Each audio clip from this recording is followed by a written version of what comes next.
turagushimiye kandi turaguhaye ikaze wowe udahwema gukurikirana ibiganiro byiza tukugezaho Kamoso Rene TV. Nizere ko umeze neza cyane aho uri hose, haba mu Rwanda ndetse no hanze y'u Rwanda.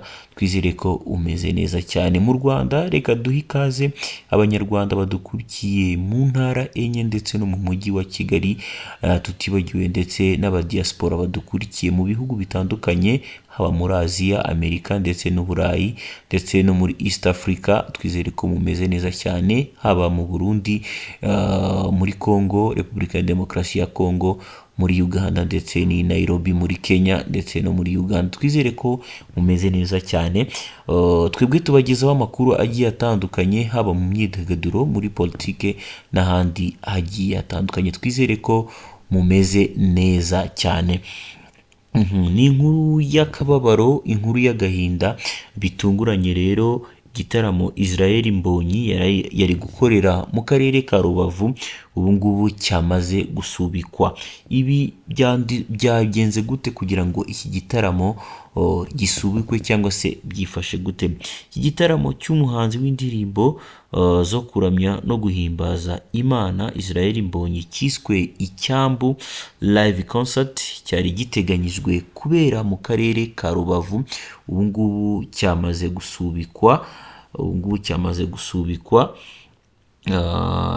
Haburamo iminsi mikeya ngo kibe gusa. Mu itangazo rero ryashyizwe hanze n'abategura iki gitaramo, ryemeza ko igitaramo cya Icyambu i Rubavu cyari giteganyijwe kuba ku itariki ya 1 Mutarama 2026 kikabera kuri stade Umuganda.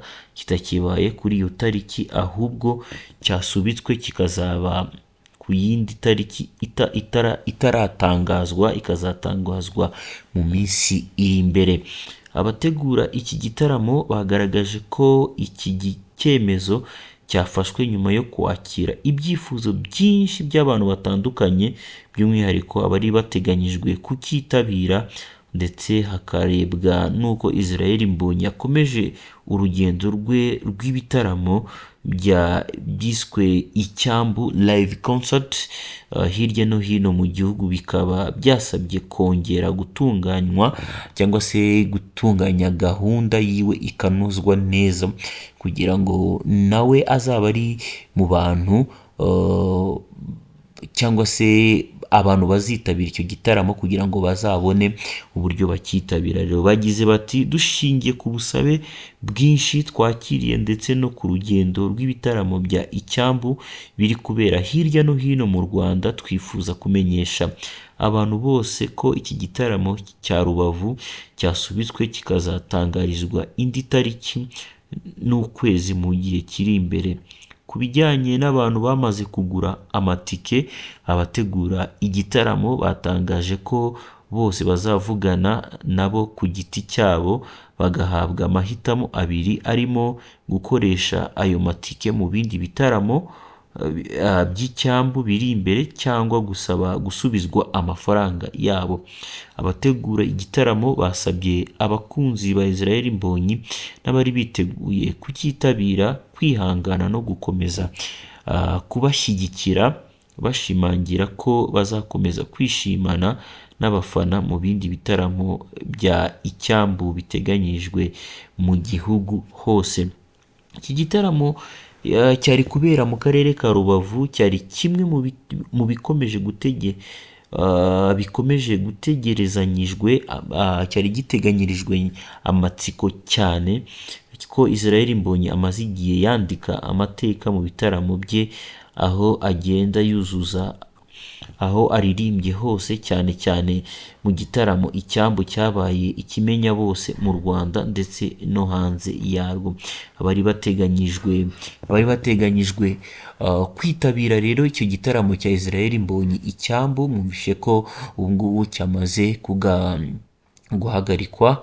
Abatanze rero amafaranga yabo cyangwa se abamaze kugura amatike yabo babahaye ishu ebyiri cyangwa se amahitamo abiri: kuzakomeza gutegereza igihe icyo gitaramo kizatangirirwa cyangwa se n'ubundi bagasubizwa amafaranga yabo. Ese niki cyihishe nyuma yo gusubika iki gitaramo cya Israel Mbonyi?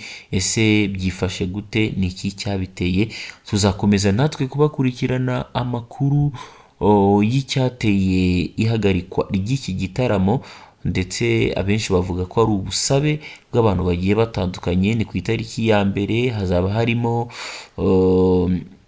ibitaramo bigiye bitandukanye bizabera mu Rwanda, harimo igitaramo cya The Ben ndetse na Bruce Melody, kandi murabizi ko Abanyarubavu bakunda gukurikirana ibintu bijyanye n'ibitaramo. Dukomeze rero gukurikirana ibiganiro byinshi bigiye bitandukanye tuzajya tubagezaho muri uno mwaka wa 2026. Umwaka wa 2025 twitwaye nabi, ntabwo twigeze tubagezaho amakuru agiye atandukanye.